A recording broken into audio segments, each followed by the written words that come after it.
अस्सलाम वालेकुम स्टूडेंट्स।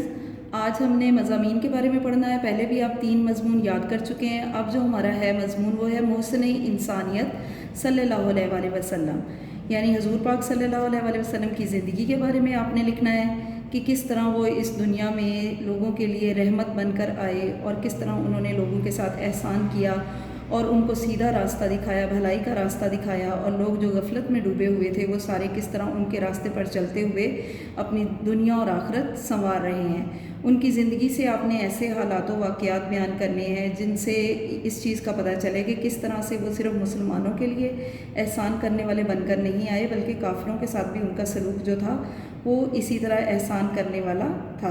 आपने ये सारी चीज़ें इस मज़मून में बयान करनी है। उनकी ज़िंदगी के हालात, वाक़यात, या आपको नोट्स मिल जाएंगे जिसमें ये सारी चीज़ें मौजूद हैं और लिखा हुआ है। आपने इसको अच्छे तरीके से याद करने के बाद इसकी असाइनमेंट खुद बनानी है, घर में इसकी प्रैक्टिस करनी है, क्योंकि अगला जो भी आपका पेपर होगा उसमें आपके मज़ामीन भी शामिल होंगे। दूसरा जो हमारा मज़मून है वो अल्लामा इकबाल है।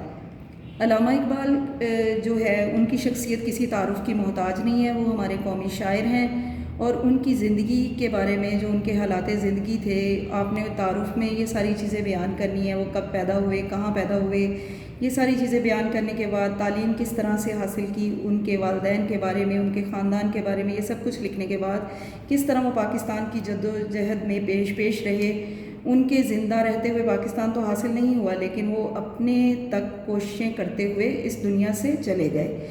ये सारी चीज़ें आपने इस मज़मून में बयान करनी है और ये 2 मज़मून बहुत अच्छे तरीके से याद करने हैं ताकि अगला जो आपका पेपर हो उसमें मज़ामीन भी शामिल हों और आपकी प्रैक्टिस तब तक बहुत अच्छी हो चुकी हो।